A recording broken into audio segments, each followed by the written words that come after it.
Oh my god, hi! Sorry, I'm trying to think of like new and exciting ways to say hello and to welcome you to the show. So hello! Hopefully I'm not hurting your ears just yet. Welcome to the Self-Consciousness Podcast. This is your host, Jennifer Way, and I want to thank you so much for tuning in. On today's episode, I am talking to singer-songwriter Matthew Caws of the band Not a Surf.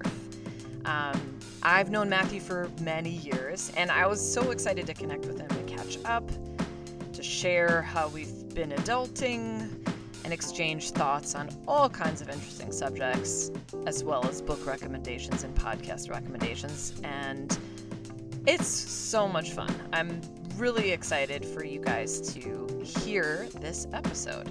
I'm definitely retelling stories that I've told many times before. Sorry, I have the memory of a goldfish. I just can't remember who I told what. So please forgive me for recycling anything you've already heard. Yeah. So stick around. It's a really fun episode. I hope you enjoy it, and I'll see you inside. Let me just welcome you to the show, Matthew Caws. Thank you. Yay! Thank you. It's so fun to hang out again I in know. this remote way. I know. So I obviously know you. I would love for you to just give a little intro, if you can, to who you are, what you do, for our listeners. Yeah, my name is Matthew Caws, and I am in a band called Not a Surf, and I play guitar and sing and write songs, and I've been doing this since the mid early 90s. From New York, that's where I grew up, and I now live in Cambridge, England. And yeah, so if you do the math, the band's been going for 20 something years. Clearly not good at math. 20, whatever it is. And yeah, and so that's what I do. I've sometimes sing a little bit with other people. I had a side project, but this is basically my thing. So this is what Yeah. I do. Yeah. Yay. Yeah. Awesome. And we met, did a little bit of math too, almost 20 years ago. Right. Next year will be Right. 20, so 2002. And I met you through a group of friends, and somehow I guess I kind of remember. I think because you knew I spoke French, um, you invited me to come on and sell T-shirts. Right. Right. So we so we did touring together, which is, which Yes. is such a fun way to have a friendship, Yeah. because it's such like an instant 24/7. uh Like there's always lots of family. comedy. It's family, Yeah. and it's like family on vacation, like European vacation, like a movie. Holiday uh run. yeah, exactly. Yeah. Yeah, it's great. I mean, some of my best friendships are with people I've toured with, crew that I've toured with, other bands. So yeah, it's great. So Yeah. I'm happy we had that experience together. Yeah, me too. Are you kidding? Me too.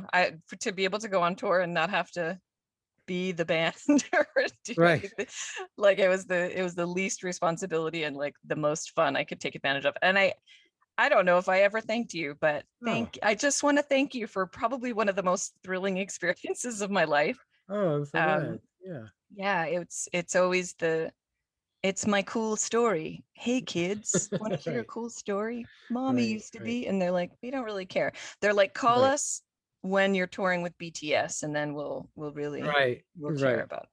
Right. Yes, we've got a That's lot of funny. K-pop. We're a big K-pop household. Man, I've got a lot to learn. I can teach you all of it, Okay. or Yeah. better yet, let me get my 12-year-old on the line. Like Yeah. she will, yeah, she'll give you the lowdown. I need a primer. You know.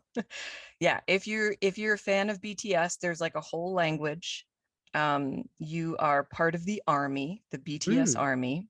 Hmm. That's part of it. Anyway, Yeah. Man. So what are you up to? What have you been up to in the last year with quarantine and everything? I think the last time I saw you was in New York at Bowery Ballroom. I think you guys had a show Right. late 2020 or 2019 it must have been. Well, I feel like Maybe it was. every, you know, I think every artist at the end of this period is probably girding themselves Yeah. for what they're going to say when somebody says, "Did you write the great novel?" You know, because the assumption is that having had all this time off, you clearly must have this enormous body of work which you've generated. And I'm girding myself for that question because I don't have that. I've done a bunch of stuff, written some songs, mostly wrote like 3 political songs, just Yeah. election related and etc. And you know, I feel like normally I'd be pretty self-conscious about saying this, but I think because of the nature of your show, I don't. I have been working on myself a lot. Yeah. Um, and just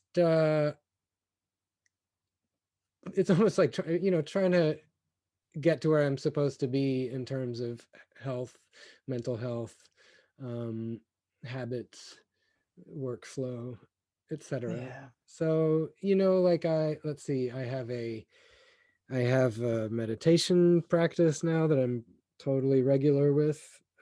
That's been really good. Nice. I'm healthier. I work out in some way, do something, sometimes incredibly short, but every day. Yeah. Like literally, this sounds so silly, but the minimum is like 6 minutes of yoga.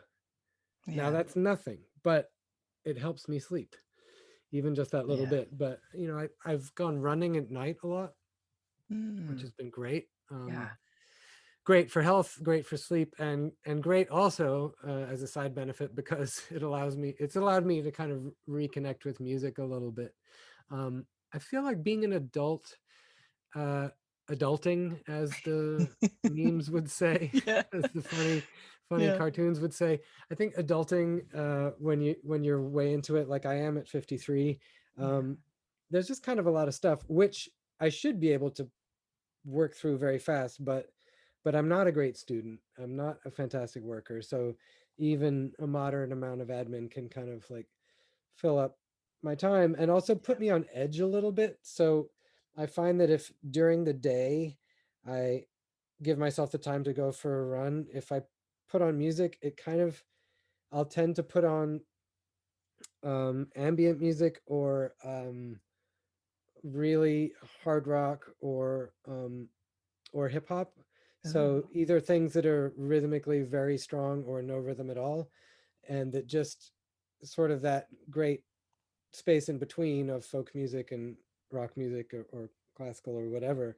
I just don't have the concentration for during the day, but at night, running past streetlights in the dark. I'm very lucky to live in an incredibly safe neighborhood, so I can just run through the park, Yeah. um, which I know is something men are able to do more anyway. So I'm doubly lucky that way. So I can That's just why I love you because you're sensitive enough to actually acknowledge that and say right, that. right. So thank you. Well, Yeah. you're welcome, and I wish it didn't have to be acknowledged. But I Sure. mean, I wish it wasn't a thing, but I know Yeah. it is. Of So course. so anyway, so yeah, at night it's incredible. The other night I put teardrops are falling on my head on repeat of all things, and it was Oh like my running God. through a movie, just fantastic. Anyway, so what I've been doing for the year is just since I haven't generated a great body of work, at least I can look back on some little You're advances creating in a life. body that works. Yeah, yeah, hey man. That's I like that. Yeah. It I, doesn't pay as well, but exactly. or at all. I know. But Not at nothing. Yep. nothing. Yeah. But maybe it pays off. It pays off. It's, exactly. Yeah. The layaway plan. Yeah. Yeah. We're making a lot of deposits. That's right. It's an investment. That's Yes. right. That's right. Yeah. Yeah. Yeah. That's it's really great to hear. I think if one thing, last year gave us for obviously with alongside tons of grief and sadness, Yeah. a lot of opportunity to really just go within and figure out what we need to clear out and what we need to work on. Yeah, and almost a necessity too, in a way, because I mean, it's so obvious it's to be totally boring. I'm so sorry, but the level of No, the please level don't of worry. anxiety is just outrageous. Not just COVID, but that last presidency, obviously, and the Oh my election, God. and the prospect of possibly having 4 more years of that was just so nuts Super and stressful. super Yeah. stressful. And like a lot of people, I became a kind of literally like a news junkie in a real way. Like if I didn't have it, I was jonesing for it, and that Yeah. was so strange too. Did you have a thing where when Biden was finally inaugurated and the Trump news went way down, did you have a kind of thing where you were Like almost withdrawal. yeah, like almost Yeah. missing it? Like, and I don't want it, and I don't want it to be true, and I don't want him to exist, and Yeah. I don't want him to have existed. Yeah. But when you're used to getting this sandwich every day, where's your sandwich? Yeah. You It know? definitely felt like it almost, I think we had no choice. So there was a little bit of like Stockholm syndrome in a way where Yes. that maybe that's not the right, but a numbing of sorts. Hmm, And hmm. to some degree. And then kind of after that, just sort of waiting for that sensational hit again because we were just so accustomed to it and Yeah. and readjusting our body to like we are not receiving trauma 20 times a day. I Yeah. have friends who were journalists at RTL and they had to, I mean, I think when it first started, they literally had to, I mean, they were sitting in an office with like like a million TV screens of news going all the time and they just had to be inundated with his face all the time. And I was like, you guys need to like go on a meditation retreat or something because there's no way you're going to be able to like separate this out of your own sort of energetic field. But they had to constantly be exposed to him in a very real way. Whereas I think some of us, if we wanted to, we could definitely turn off the news or not have to look at it. I felt really Yeah, bad for journalists at for that time. sure. Yeah. Yeah, it's crazy. Oh God. I also felt like once we saw that nothing like violent happened, Hmm. that there was this big sort of gush of energy that like nobody knew where to go and it just kind of flooded everything and I for me because of what I do I it felt like a wounded masculine energy and for me wounded Mm-hmm. masculine affects everybody because we're both masculine and feminine so it felt like this because that sort of toxic masculine that violent masculine in Hmm. my perspective is very much fueled by wounded masculine and Mm. there's also like shadow feminine as well but it just felt like this huge thing was swelling and then when it couldn't go anywhere it just kind of smashed down and was this like big tidal wave of like gunk and everyone kind of was drowning in it for a second not everybody Right. but I Right. definitely knew a lot of people in my circles who were experiencing things that could all kind of be traced back to this sort of wounded masculine this internal wounded masculine because I think Hmm. that's another thing that he brought out is this reflection of that Hmm. because Hmm. it's all just a reflection of kind of like what's inside Right. Well, that's and so fascinating. on and so forth. Yeah. Well, that's cool. It makes me want to read up on whatever those paradigms are. Um, you know. I mean, I don't think they're not official. I think for Uh-huh. me, it was just kind of like a visual that I got when I was just thinking about it. Right. Um, yeah, I don't know. I don't know. Yeah. Yeah. Yeah. It's all strange. I mean, I think another thing that I was thinking, I'd love to talk to you about because Hmm. I've always found that I think one of the reasons I got along with you so well, there is just this I feel like we both had this like sensitive kid inside Hmm. that who Hmm. would like come out and play a lot and when you Right. meet another sensitive quotes kid Yeah. you get really you have a lot of fun so I always Yes. felt like I could identify with you in that way where there's this sensitivity um, that can be difficult to live with in like daily life but thankfully you're um, in a profession that really kind of embraces that and requires that in a way. Right. Yeah. For sure. Yeah, I know what you mean. It's like it's a kind of maybe when you meet somebody who you feel very comfortable with, there's this kind of uh it's like being released into safety, and Yeah. and yeah, I mean, what is that? Because when you are sensitive, right, the world feels maybe a little bit scarier than it does to other people, and that's not just the scary parts of the world, it's the normal parts. It's just school, it's just friends. Yeah. If you grow up feeling a little different, or if you feel like your parents are different, and I had both those things.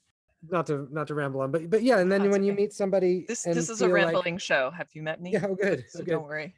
and you feel like they're playful, and also that they kind of, you speak their language, then you kind of yeah, maybe you erupt into a little extra playfulness because it's okay, and that you're in a safe Yeah. space. Yeah, Yeah. totally.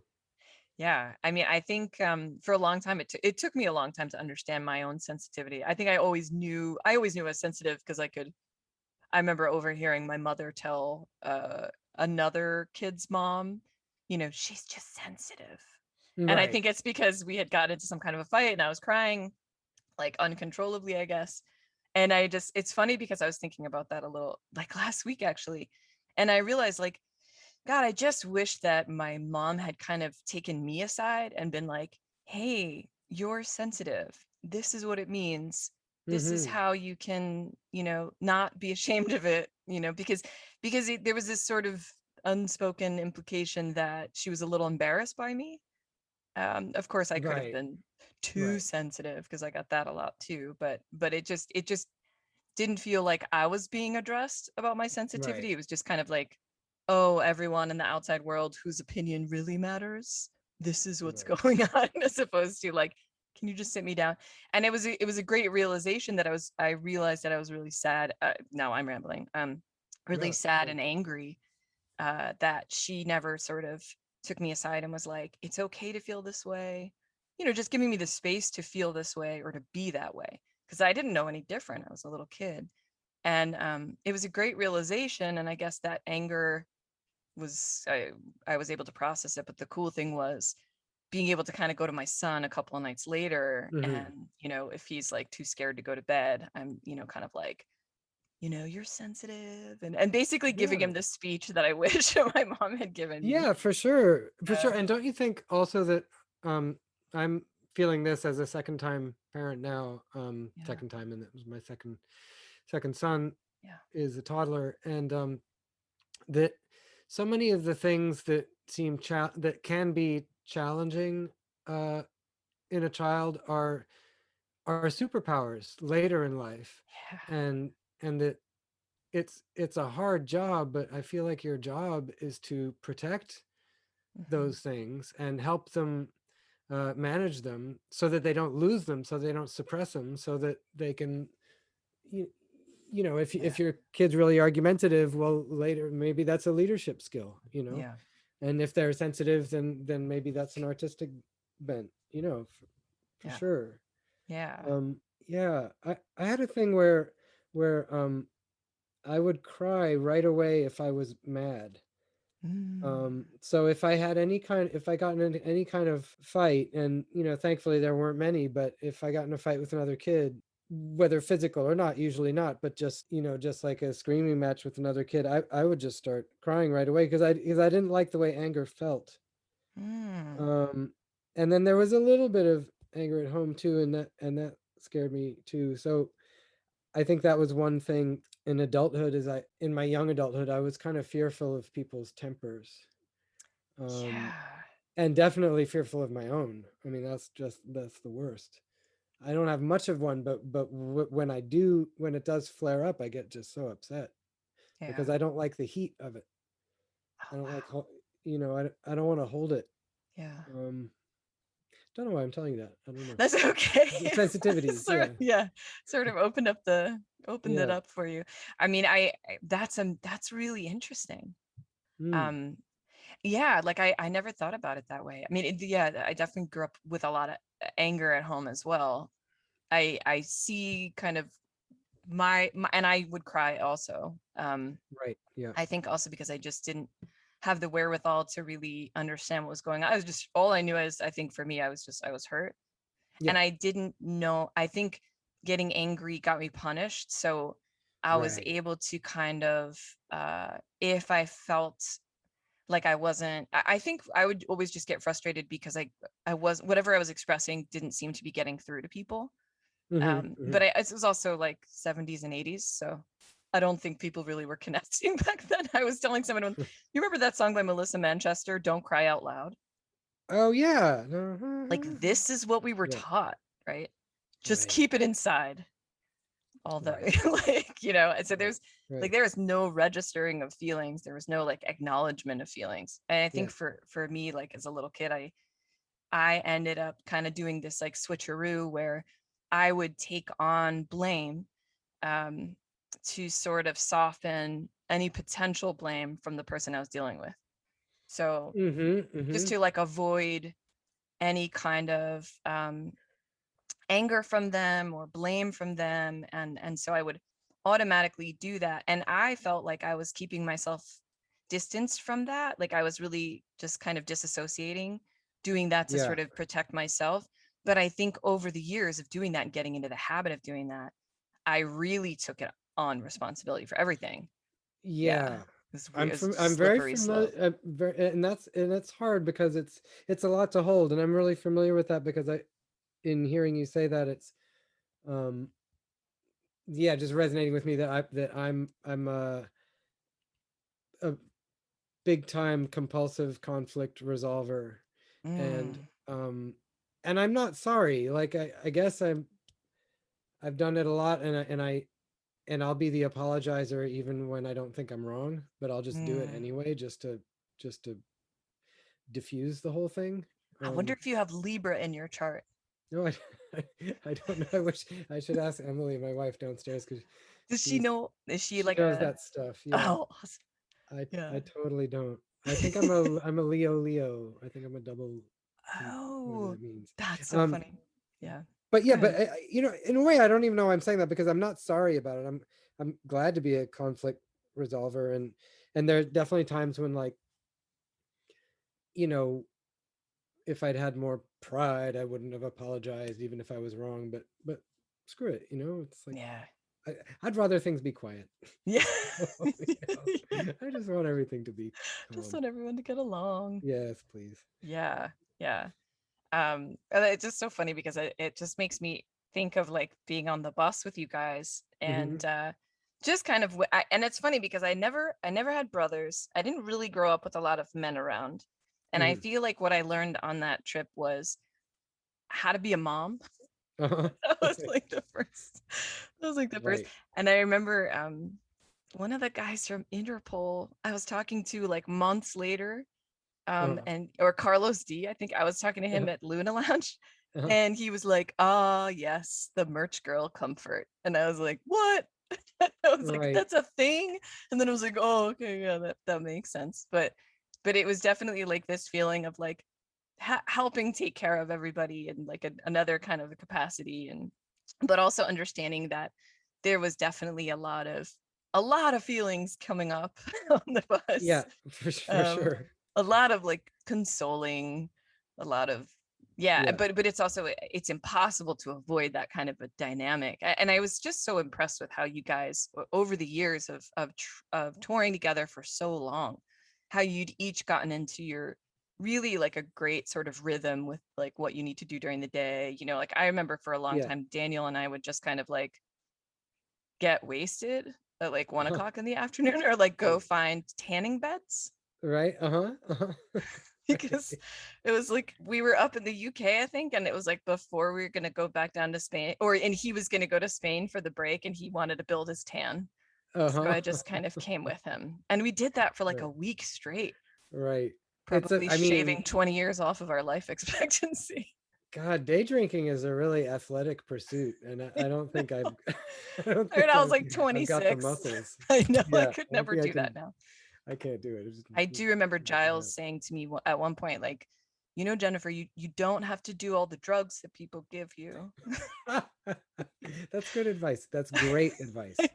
That's very good. Giles, who would run like 3 miles every morning before like I remember he would just go for. I was like, he's so responsible. I know. I went on a run with him once. Well, because we when we played in Cambridge, which is where I live now, and I knew Yeah. he was from there, and I was going to go running with him, and he said, "Do you want to go to the Chariots of Fire place?" So we went. So Chariots of Fire was actually not filmed in Cambridge. They wanted to film it here, but the university was like, "No, it doesn't sound like a very good film." So it was filmed in another city, which obviously I'm sure they regret that now. But there's a particular college where in the movie the whole thing is to run around this square. What's the word for a square in a college, right? There's a word. What's the word? It might just be And, square. yeah. Ah, phooey. Well, anyway, there's a word for an inner square, like inside a Oh, building, okay, okay. an outdoor square inside a building. Anyway, and you have to run all the way around in during the span of the clock Oh, of the noon bells, right? So yeah. 12 bells, and you got to make all the way around. But yeah, Giles was a fast runner. But the thing is that yeah, Merch Girl Comfort, I think that it's more than that. I know that maybe things have thankfully changed more, but music is still more. There are more male musicians on the road, I think, than female musicians Yeah, still. that makes Maybe sense. not many more, thankfully, Yeah. but because we're in a 3 or 4 guy band, I've always, when there's a female lighting person available, or tour manager, or Yeah. merch person, or our attorney, our accountant, our booking agent, um, it's Yeah, you've got it the always goddess. feels You like got you the need a goddess team. yeah, well, just the balance of energy is so great, Yeah. and necessary. I think it just makes, I don't know. Yeah, it makes it. It's It's the it's just balance. healthy. Yeah. Yeah, I agree. Whereas what's weird though is that I went to an all boys high school for the last 2 years of high school. So for 11th and 12th grade, I went to an all boys school, and that was great too, because Yeah. I guess there's a time when an age when guys are particularly show offy. Oh It can be kind of great for there not to be any girls around, because guys were more, in my experience, were more yeah. Yeah. chill. That makes A- so much and I sense. like that. And we still had classes, we had like exchange classes, and I took a couple of classes at a nearby girls' school, and there was an all girls school that was sort of the sister school to ours, and we had dances together and stuff. So there was still like a social component, but just to say that there is a certain age where single sex is kind of cool too. Yeah, Yeah. that makes a lot of sense. I like Yeah. that. I think, and also those those years are just so difficult. Yeah. Yeah, Yeah. it's Need it's a funny. break. Yeah, yeah. I mean, so you have a teenager at this point? I Is that? do. I do have a 16-year-old. Oh my Yeah. God, I it's know. crazy. Crazy, right? It's Yeah. so crazy. Do you find that there's a lot of like shared experiences or similarities? Mm, I don't know. I'm not sure. Are you dealing with a lot of like eye rolls, things like that? I did in the Okay. preteen years, but not Okay. not anymore. We got that. Phew. we that happened already. But right Good. now, poor guy. He spent so much time in lockdown Yeah. of the last year, that I think um, all teenagers are really missing a social component to their Yeah. lives. So Yeah. I I'm feel like eager for him that's to get that back a little bit. yeah. Yeah. Yeah. Mine have been home for a year. And while it's been great to have them home to kind of, form this sort of pocket, like this bubble, this like safe bubble, we've found some really good routines. And of course it's also driven everyone crazy, but you have like no Yeah. choice but to work it out. Yeah. Um, yeah, it's kind of cool because like my daughter's a preteen and she'll be 13 this year, and she's kind of like, like she gets to experience puberty at home. I'm like, God, that would have saved me so much like Right. Right. anxiety when I was a kid. Like I mean, junior high was cold sweats. Like that was my 2 years, just cold sweats all the time. Right. And like she doesn't have to really experience that right now. Yeah. So I'm like, it's kind of cool. I'm like, I'm kind of glad you get to experience it this way. Although they're going to be going back in a couple of weeks. They're not looking forward to it, but Right, right. it's necessary. Yeah. Yeah. Yes. Yeah. So I don't know if you're open to talking about this, but I Sure. mean, I know that I think when we were like, like years ago, I think we would sort of talk about like hippy dippy stuff, whether it was Mm-hmm. like Mm-hmm. healthy food or things like Mm-hmm. that. I mean, do you consider yourself a spiritual person?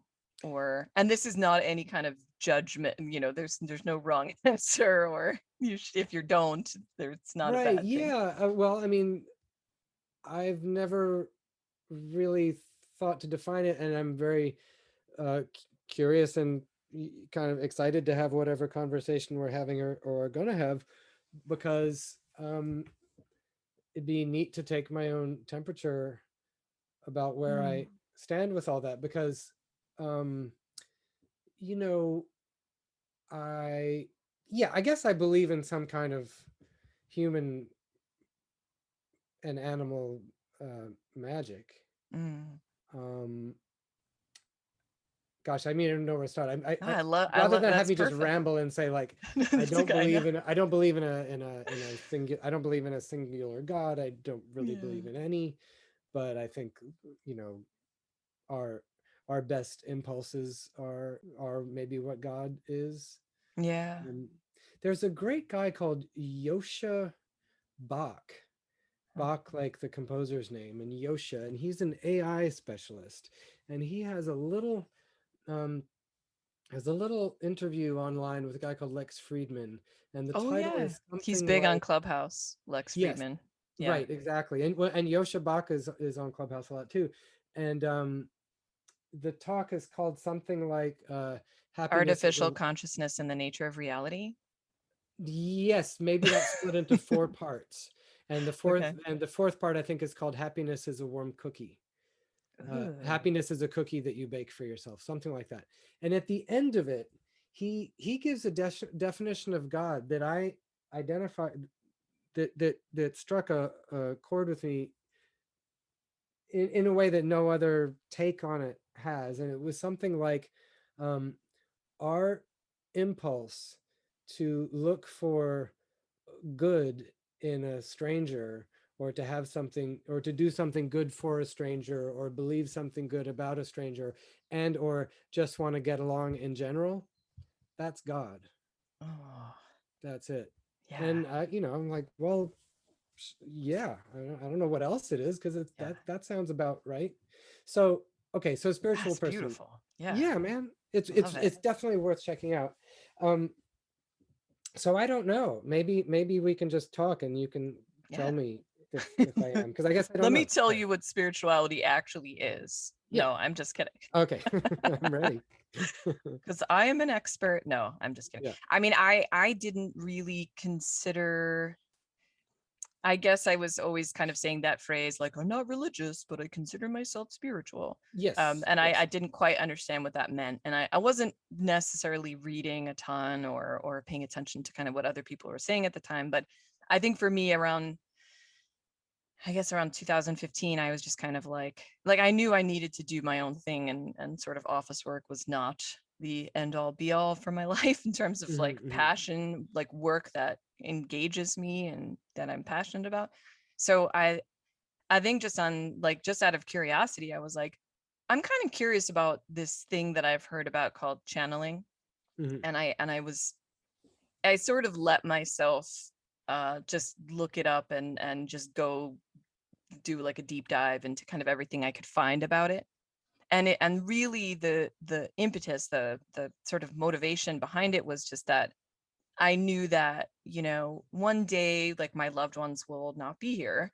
And Yeah. I want to know that I can talk to them afterwards. Hmm. I Hmm. want to know that I can communicate with them afterwards. And I'm just really curious about all this. So Hmm. it just kind of started me just down this path of um, seeking out that kind of information. And then I, you know, subsequently would either find channels on YouTube, which is a little embarrassing because Hmm. I definitely feel this pressure to be more academic than I am. but I'm not. Right. I'm not Right. at all. Right. I think reading is also very difficult for me. I think it's also like I potentially had a little bit of dyslexia or Uh-huh. something that just made it a little difficult, but Right. or ADD or whatever you want to call it. So I think, and also I'm a very visual, spatial, so it's difficult for me to read something and like retain it. So I steered away from that kind of thing. But I did find teachers, I did find psychics and mediums and things like that, and I just started practicing and realizing like, holy shit, I can do this too. And I was like, I didn't know that you could do it if you wanted to, like Right. that you could actually develop it if you just had the desire to. And I learned that everyone is psychic Mm-hmm. to a degree, dependent upon kind of how open their belief system is or how self-aware they are about what they limit. So, for example, me, there's definitely a wound in my family or this idea that you're crazy if you do stuff like that. And there Uh-huh. was plenty of people in my family who were legit crazy, Mm-hmm. undiagnosed crazy. Mm-hmm. So I feel like I steered clear of anything like that, and sort of assumed that it would be like the movies, or like I would Mm-hmm. see a ghost standing over me, or like Bruce Willis would like come and talk Right. to me, like that's kind of what I assumed. But when I learned more about it, it was so many things. So kind of what is said in the field, and kind of what I'm finding, is that it is about your imagination, because your imagination is the doorway to bring in um, connecting to consciousness in other forms of energy. So, Mm-hmm. regardless Mm-hmm. of where they exist or what they are, or whether or not they are parts of yourself, it is parts of yourself, but it is also other. Um, Right. but if you're really looking at it from a much higher perspective, it's all the same shit. Like it's all me. So it's kind of like, if I tap into someone's sort of consciousness or energy field, I'm extracting information for them, that will help them with whatever they're experiencing. So it's really, I guess the point of all this is to say that it just has to do with kind of like, if anyone is curious about developing psychically, it's just about your intention to do so, and then to really examine all of your beliefs around it. And so for me, relaxing my expectations of what a psychic hit would be, or what it would look like or sound like, and Mm-hmm. understanding that when you hear sort of a voice in your head, and there's a fine line between like having a psychotic break and having like an episode of enlightenment. It's kind of like, um you really have to make sure that you're conscious, and that you're not drifting off, or like kind of losing Right. it and going into somewhere else. So it can definitely be crazy making, if you let it. One of the things, and everyone has a sort of team of guiding spirits or helping spirit in the shamanic tradition, helping spirits. and Mm-hmm. and if I converse with my helping spirits, they're my question is always like, well, how do I know that I'm not crazy? And their answer is always like, you don't. Right. Right. Like, okay. Well, okay, that helps actually. So it's this. So for me, spirituality just had to do with developing that psychically, and experiencing um, other perspectives outside of myself, and asking it or whoever questions, and having those questions answered. It's wild. Yeah. It's like really, really wild. And I think I was listening to one of your songs, and I was like, he is channeling something really big. And another thing that we also say is that when you are a musician or an artist, or you're in that state of kind of creation, Mm-hmm. you Mm-hmm. are channeling through from the higher dimensions. um Yeah. yeah. Yeah. Well, it's I mean, the those those particulars are far from my experience, and that I don't have any experience with channeling in that way. But two things. One is that I choose to just believe it, Yeah. or more better put, maybe I choose to not believe it, Hmm. um, because uh, I've thought that in terms of like religion, it, organized religions, we have all these, there are all these different approaches, right? And they're all kind of trying to explain how we're here, where we're going, where we've been, why we should try and be good, and Mhm. and and maybe a set of ways to judge, and this is usually ill-advised, of course, a way to judge whether other people are good or not. And I was thinking, I've had some, you know, kind of heated discussions with people of various religions over the years. My father grew up in a fundamentalist Christian cult, and he Oh, ran away for the States when he was in his early 20s. Um, these are people I've mostly never met. I wasn't allowed to meet my grandparents because since my father had left, then I was the son of a fallen son. wow. It's just, I was going to say run of the mill, but I'm not sure there is a run of the mill fundamentalist. But whatever you think about Yeah. fundamentalists, that's what Yeah. they are. Anyway, and I jokingly said to somebody once that here's an idea for a new religion. It's called Plus One, and the idea of this religion is believe the one that you are, and believe one more. Mm. Just believe Ooh. another one, because ideally you should believe them all. It Yeah. kind of, and so Huh. uh so that's one thing, which is Yeah. why I love hearing you talk about it, and I love to imagine it, and I totally believe it because it is imagination and energy. And the other thing I wanted to say is just, if anybody ever thinks, for example, that they're not creative, they have only to think about their dreams, Mm.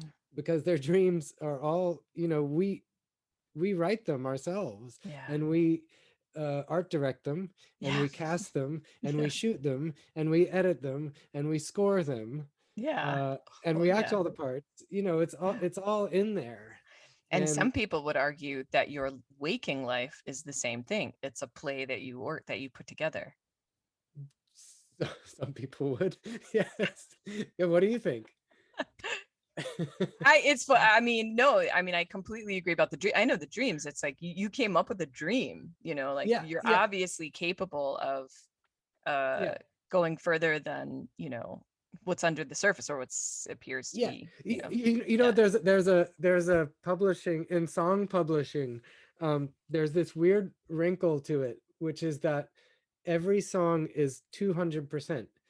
There's 100% of the writer's share that can be owned or split up or whatever, and there's 100% of the publisher's share that can be bought and sold and shared, etc. So Whoa. every song is actually twice.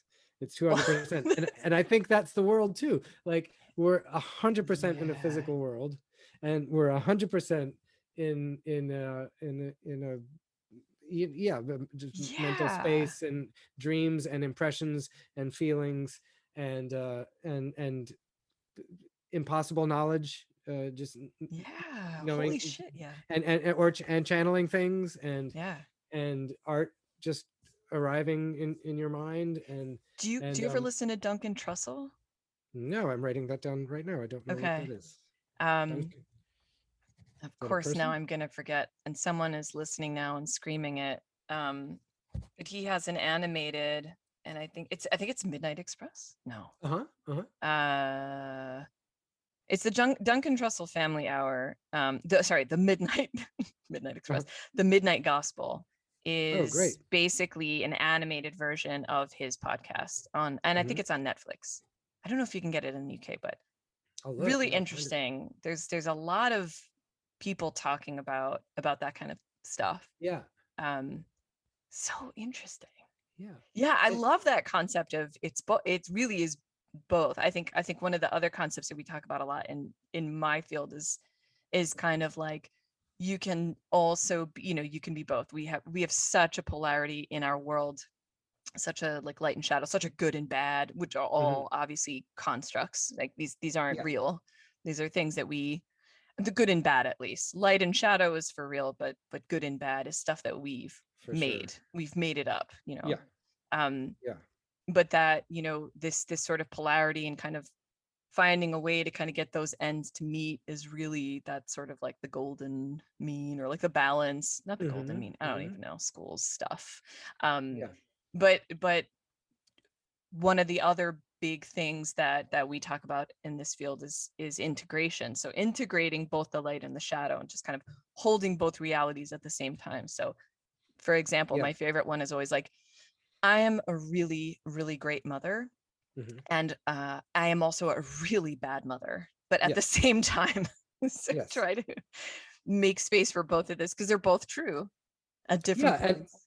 yeah, Yeah. and we're all gonna die, Yep. and yet it's worth trying to enjoy life that you have, even if there's a finality to it.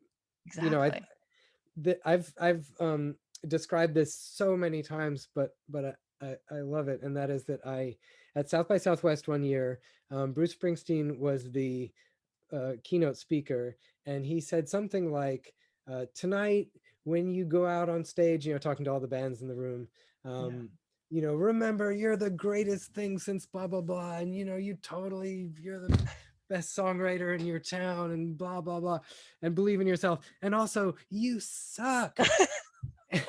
And it was just so great, because what an incredibly valuable uh, lesson and or capacity to hold opposing truths in your mind.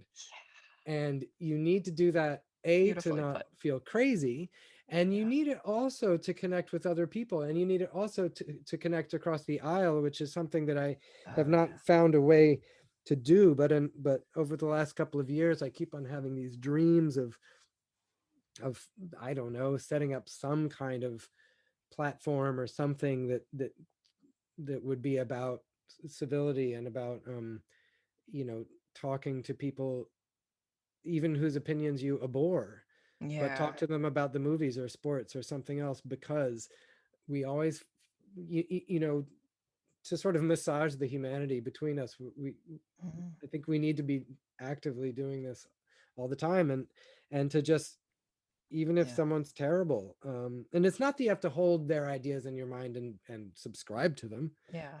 or think they're good, but just understand that people are different, and people, I don't know, I can get in the Yeah. weeds with that, obviously, and run No, I the risk love of it. seeming like I would ever be an apologist for bad people. I'm not, Yeah. um but yeah, I guess I'm just reacting positively to you talking about holding opposing ideas in your mind. I think Yeah. it's No, super and crucial. I do think about that. I think another thing that people have kind of that I've heard a lot of people talk about is there's this split. Um and I definitely don't want to get into Q because I'm not I into know that so little about it. that was just such a like fucking anyway. Mhm. But this idea that, you know, there is fuck, I totally lost my train of thought. That's how exciting it was. I even Right. got bored Opposing ideas. opposing uh, ideas and kind of like, you know, just this whole conspiracy, blah blah blah, about, you know, kind of like what's really happening and who's really behind the scenes, and you know, the mm, elite and the pedophiles and the blah, and like yeah. all of this kind of stuff. A lot of that stuff started from like a spiritual perspective, and then just got Mhm. kind of hijacked Mm, and moved into this, and then used for political purposes, to like further split everybody.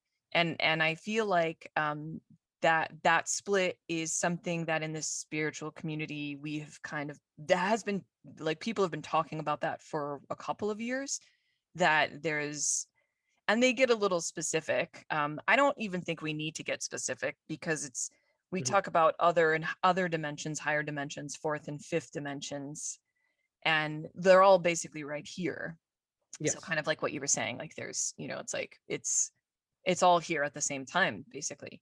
um Yeah. Yeah. and there is this split happening between people. So there are people who are going to stay in the third dimension, and then there's a certain swell of people who are moving into and bringing Earth into the fifth dimension. So this is the idea. And I know it sounds kind of crazy, but Yeah. what we're witnessing, and it was interesting because then we would kind of see, last year especially, you would hear it on the news, because I also tried to just not watch. I can't Mhm. expose myself to it. I take it in Mhm. too much, I think. So for me, I just have to kind of cut it out. Yeah. So I mean, I do read the news because it's less aggressive to my eyes and ears. So So Yeah. it's like I'll read it, just like a quick summary. But this split, and then you could even hear in what people are saying over the news that there's two realities. There's like two Americas, and everyone in the spiritual field is like, oh my God, they're like actually saying it on the news. There's really two realities, and there's Right. completely different. So there's people who kind of understanding from one perspective, which is externally motivated, externally, yeah, just externally motivated. And then the other group of people who are trying to ascend, which is also a shitty word Mhm. because it makes people feel like they're not good Mhm. enough or they can't Right, get up right, right. there. So that's also to steer clear of. Yeah. But expansion, I'd Mhm. rather use expansion. Uh-huh. So where you can see, okay, we all kind of need to, get together, and there's love and forgiveness for everybody, and an absence of judgment, and it's a little boring and blah, but you can actually create your reality pretty quickly up in those higher dimensions, is what they say. Some Mhm. people have even said that the colors are different in Mhm. 5D. So this other sort of group of people who are stuck, right? They're stuck in these old beliefs, they're stuck in this blame game, really just kind of looking outside of themselves. And I think you find this both on the left and the right, but there's this refusal to kind of look internally and sort of see where you Right. can take responsibility. So if something on the outside is triggering you, the sort of more conscious way of dealing with that is saying, okay, why is this triggering me? And really like looking inside and figuring out, what is it bringing up for me? It's usually reflecting something that I've hidden about myself. So why have I Mhm. hidden it? What is it? And how can I really sort of flood it with love so Mhm. that I can process it, bring it out into the open, bring it out into the light or whatever, and then Mhm. just kind of reintegrate it back into myself so that I'm not, really hurting anyone else or myself anymore because of Yeah. this sort of outward projection of whatever's going on internally. But yeah, I mean, and I think people are waking up to the fact that there is going to be this split. So there's people who are going to kind of come from a place of genuine love and sort of care and really concern for the whole. Then there's just going to be the people who are and will continue to be sort of serving the self. um, Yeah. I don't know if that makes sense or It does. relates It to does. And that anything. the sort of things being prompted from the outside or inside is a really interesting way to look at it. While you've been talking, I've been thinking about eggs for some reason, and I hope this doesn't offend anybody for whom eggs is not part of their diet. I don't eat many of them, but in thinking about um, dreams and channeling or you know expressing your politics or or wanting to do good or see good in others or not see good in others. Um, you know how an egg is one thing, but if depending on how you cook it, it's really very different.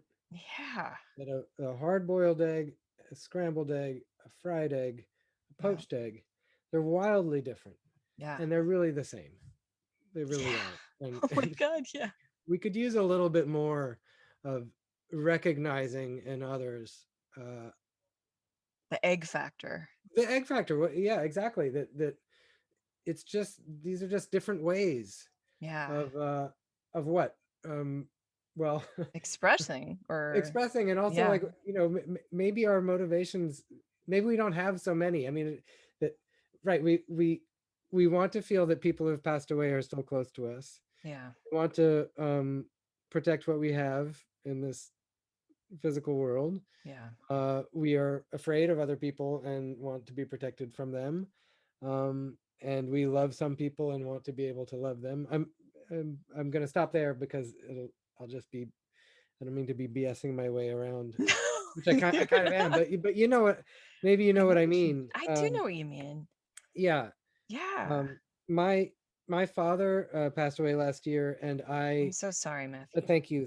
And a dear friend of mine who'd lost his dad the year before said, well, and this was a couple of days after he'd passed, and I was, just very, very, very sad and distressed. And he said, you may find that you have a special channel to him because Mhm. I've found, this is my friend talking, I found that I have access to my dad whenever I want.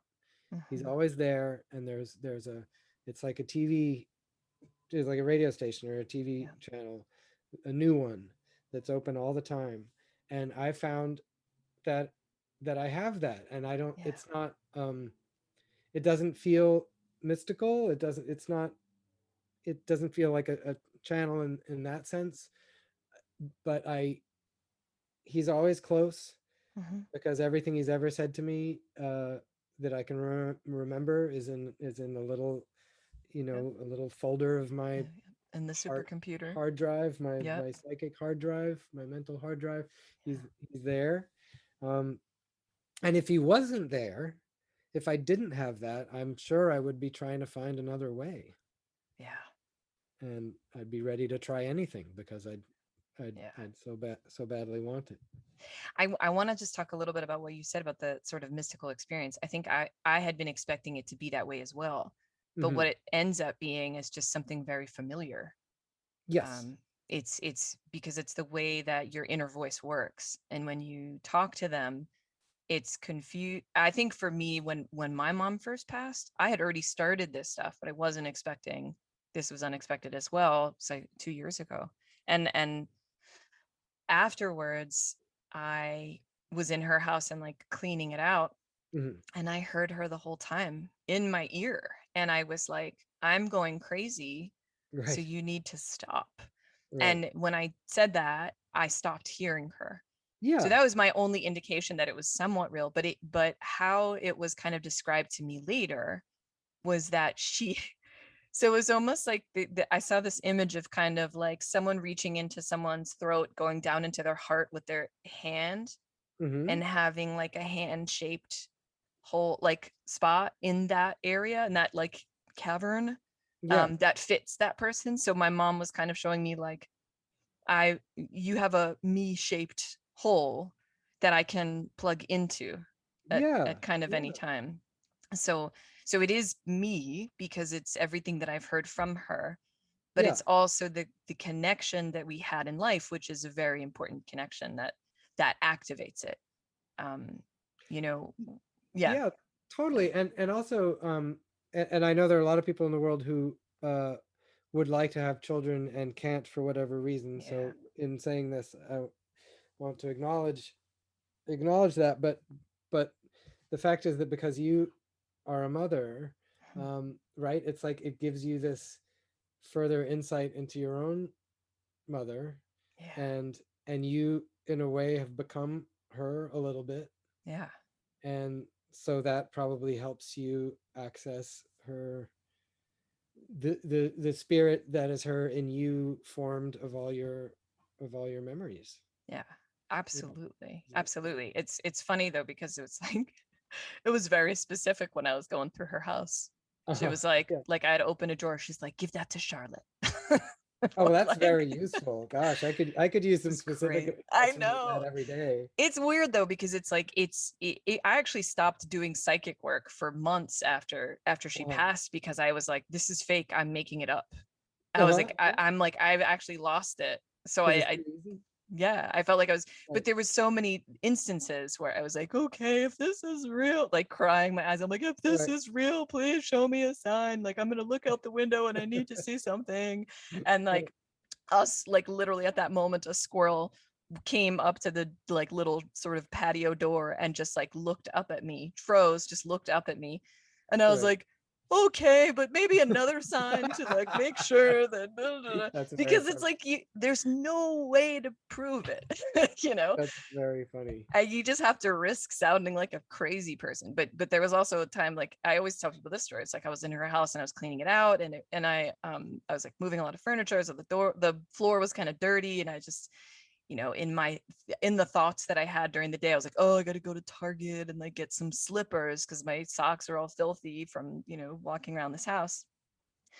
And then I felt myself moved to go into her closet and to, like, don't go to Target, look Hmm. in the closet. And I opened the closet, and at the bottom, and I was like, okay, this is like a like a little sort of basket that had like magazines in it. I'm like, what? And then it was like, no, go down. And then I lifted up all the magazines, and below was like a brand new pair of slippers. And Oh, I was, wow. yeah, Incredible. like, ugh, I was like, Mom, it's like, stop telling me what to do, even from the other side. God. Okay. But I thought it's so funny when you were saying that there's the squirrel in the doorway, and you're like, okay, well, maybe one more sign. It's it's so funny because lately I've been, I mean, the last, my whole life, but particularly the last few years, I've really been trying to pay attention to my gut feelings, that like yeah, that inner voice, yeah, which I need a lot of help with, and a yeah. lot.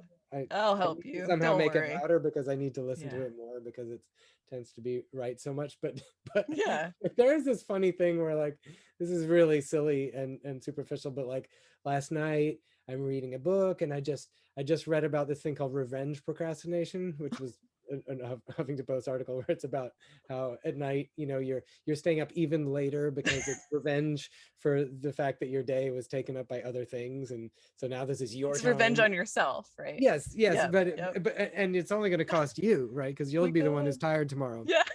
So I'll get you. I'll yeah, show yeah. you, self. So, right, exactly. And so I know I shouldn't read another chapter of this book. I'm reading a long biography of Elvis Presley, which is amazing. And my inner voice said, "Okay, go to bed now." But I'm thinking, like, can I speak to your manager? Like, do you have another? Like, is there another inner voice? And what's so funny about that is that I think that's been happening too, where I have two gut feelings and I don't know which is the real one. And it's so confusing. And it must be like, for some people, the idea of, again, I was saying I don't believe in any gods, but let's say you believe in a monotheistic world, and then you come up against, or you brush up to a religion that has a lot of gods, and you find that really threatening and confusing. And then maybe you start to believing in more than one, and then that's, like, It the was like world. too much. There are Yeah. these upsetting moments when you're like, oh my God, the world is so confusing. And it turns out I have many gut feelings and I don't know which one's right. And I need another sign. Do you have a bigger sign? Maybe in bold. I Like know. the You know, squirrel is neon. holding a sign. Yeah. Yeah. Mm. It's funny because I had a moment where I was, so sometimes I'll get very clear messages. It's not always easy to talk about this with people. Although in the Right. beginning when I started this process, I was Yeah. telling everybody because I had Right. no sense of holding my power. I had no sense of it. So I was Okay. like, check it out, I can talk to spirit now. And people would just be like, oh, okay, so this is the next, this is her trajectory, and bye. And very very quickly lost a lot of friends.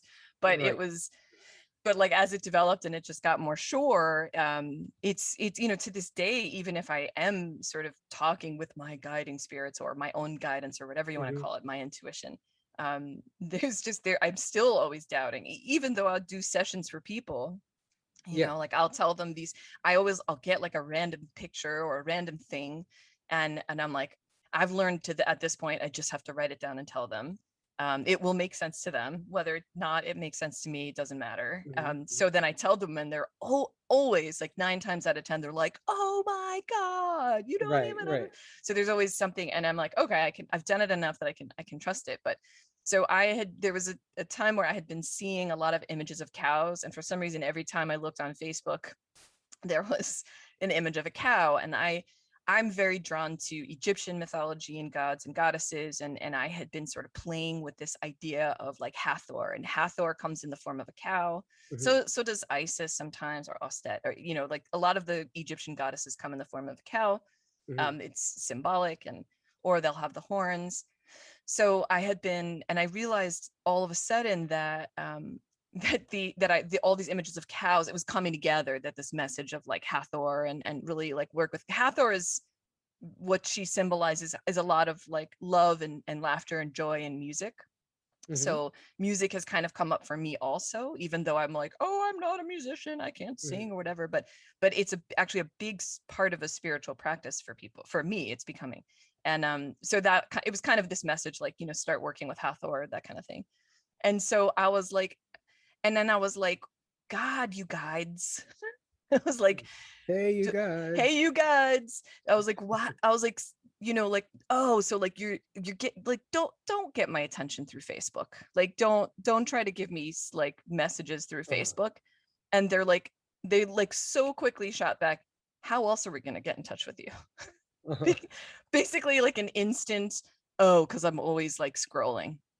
So like that was the only way to get something in front of my face, because I was literally always scrolling on Facebook. They're like, Is that yeah, also, did you feel kind of like that it was a helpful signal, yeah.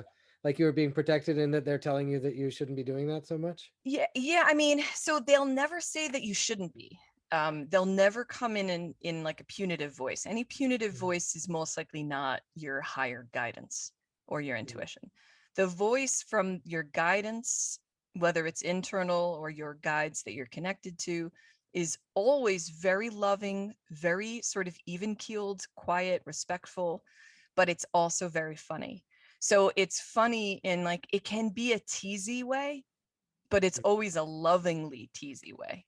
mhm. So, instead of being like, you need to get off of that phone and like stop looking at your phone so much, they were like, well, how else do you want us to get in touch with you? We'd be happy to show Yeah, you signs in another capacity. that's So very it's funny. really that kind of like, that's how I can usually tell if I start hearing negative self-talk or a Uh-huh, negative or like some kind of any kind of punishment in the voice uh-huh. or shoulding, like don't should yourself, those Right. kinds of things, that is not the intuition.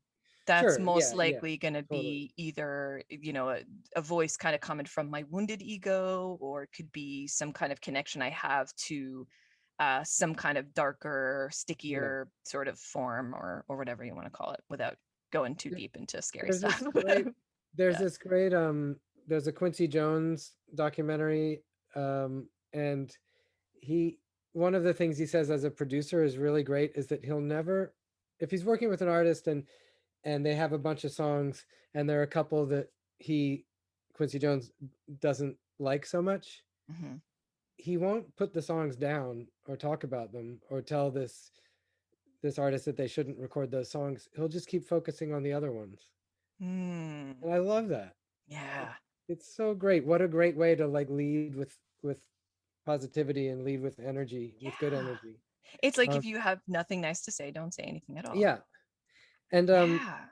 another thing I was thinking of as you were talking is that one a spiritual truth that I think is really really good and useful and powerful. I read Joko Beck say, there's a woman called Charlotte Joko Beck, now deceased, who was um, a Buddhist teacher, and she has her kind of concept. One of her books is called Everyday Zen, and that's sort of her Oh central yeah. thing. It's just Heard of this that. very practical approach to Zen.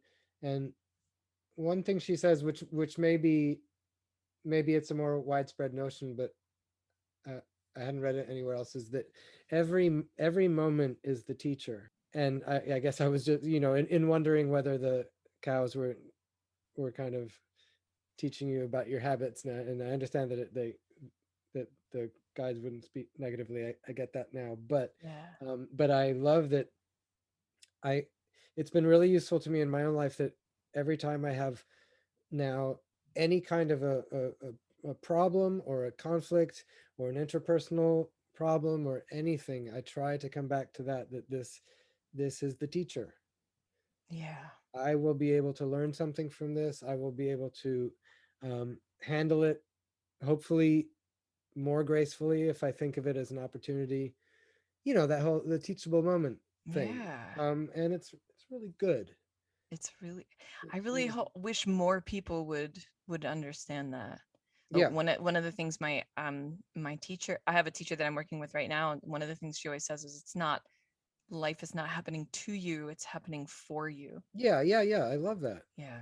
I've heard that too. That's really good too. Yeah. And there's always multiple ways of looking at something. That's why there's so many of us.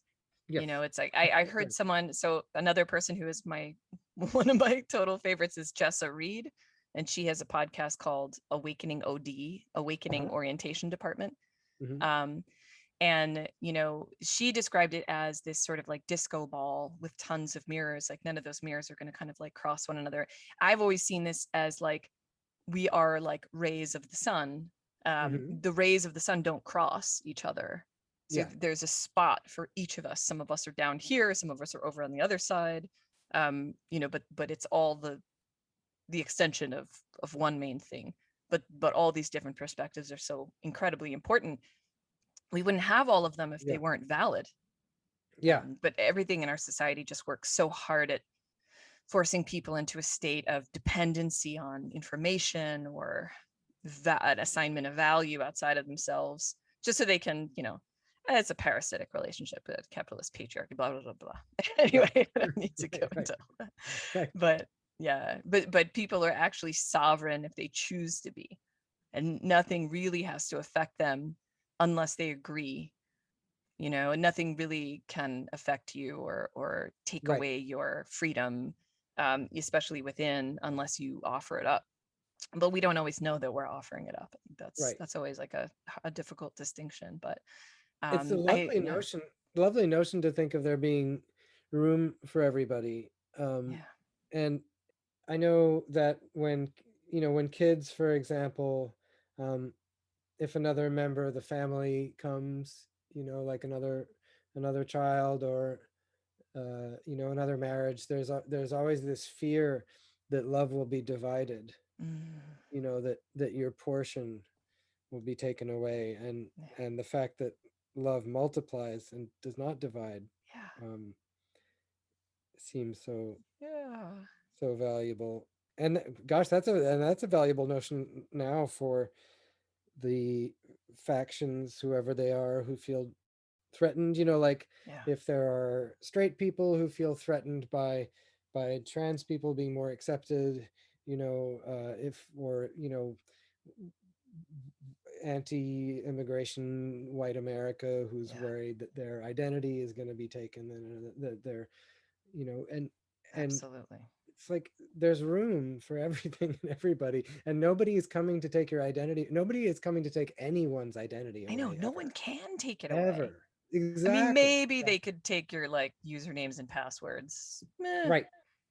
I always felt like there was just such a your songwriting feels very spiritual to me. I feel like a lot of the things that I was studying, if sometimes if I go back and listen to some of your songs, I'm like, oh, it's the same thing. It's like Oh, exactly, and the way you yeah, I just think you're a brilliant songwriter. I that mean, makes me so that's happy. not what this is supposed to be. You No, just but if like you think throw it. if you hear it as being spiritual, that makes me very, very happy, Yeah, because I don't, especially because I don't necessarily think of it that way, but yeah, that just, it makes me so happy for there to be uh, a dimension that I don't, that yeah. that maybe I'm not conscious of. That's really exciting, and again, and maybe that answers the question I was asking when you asked me if I was a spiritual person, and I basically was saying I don't know. Let's talk Yeah. around that. So maybe I am, and that makes me happy too. Yeah. And I think we also use the word spiritual for it just has so many connotations at this point that it Yes. probably doesn't even hold that kind of a vibration anymore. But I mean, we are all inherently spiritual beings. It's funny because I was doing a session for one of my friends and I got this visual and it reminded me of that song Your Legs Grow. Uh-huh. And it was really interesting because so me and a couple of my closer friends are we're kind of going through these experiences together, so which is important when you're seeing and feeling weird stuff, to have a friend be like, oh yeah, I see that, oh yeah, I feel that too.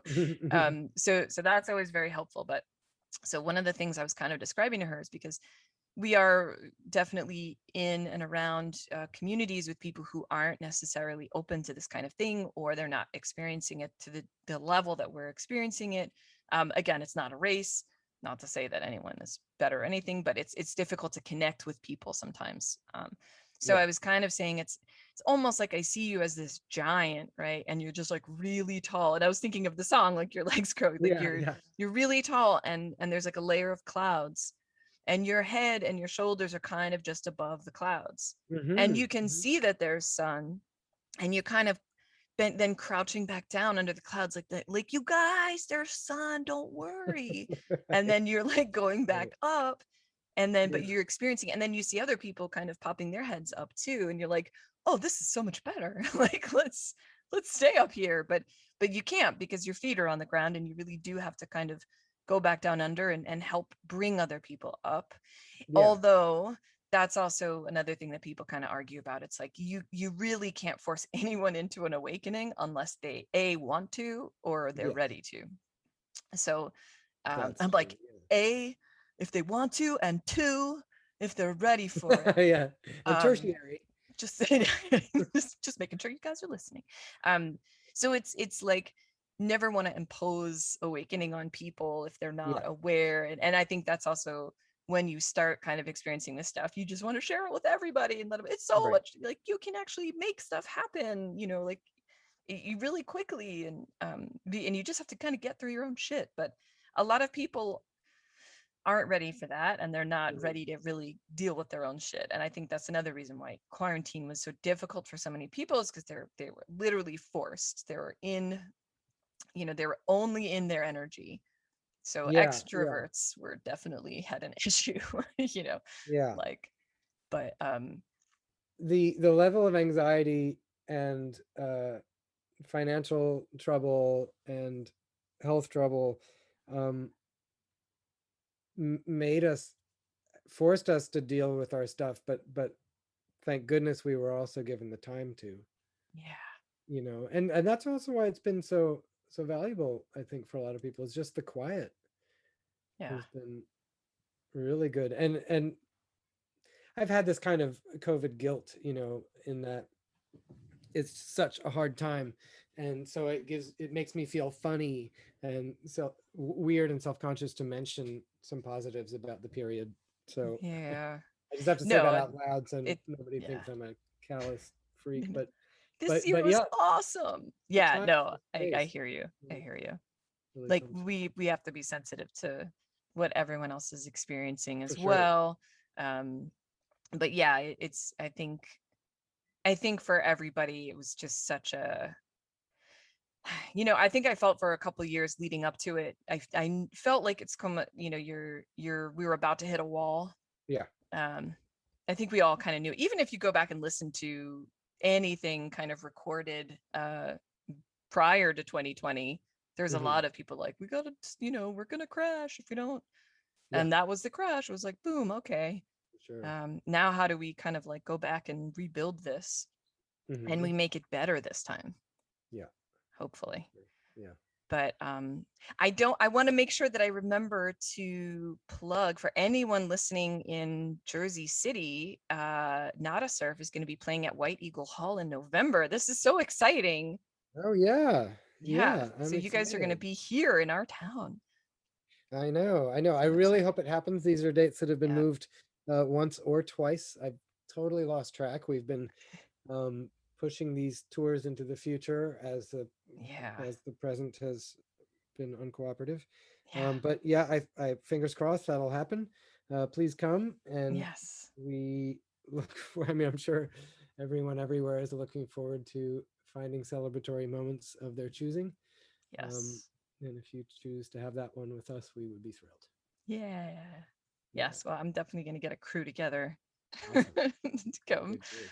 But Matthew, so wonderful and beautiful talking to you. You I too. really appreciate your energy and your humor and just everything. I'm so happy to know you and count you as a friend. Well, me too. Me too. This has been a real thrill, and I can't wait to see you in person. Yeah. And I'm going to look up Duncan Trussell Midnight Gospel Yes. and Yes. Awakening OD. Yes, right. Jessa Reed. Just a read. I'm writing that down.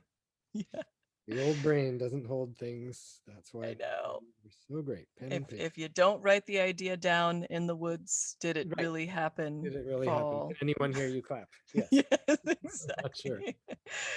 Thank you so much, Matthew. Thank you. Thank you. And I'll talk to you soon. This has been a real pleasure.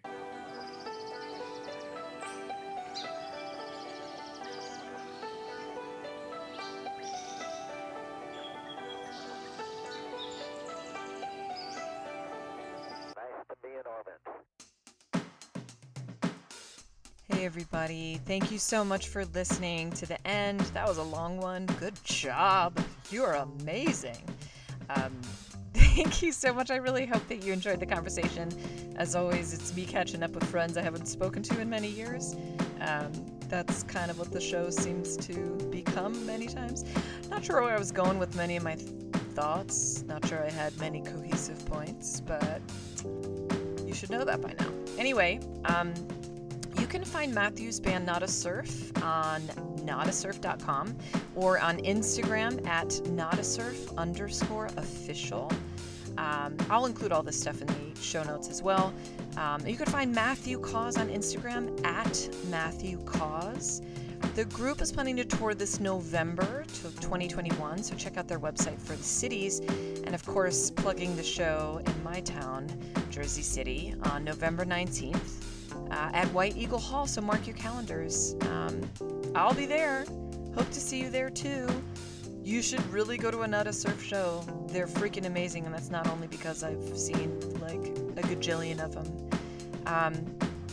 Thank you so much for tuning in. Don't forget to follow us and subscribe. Thanks, guys.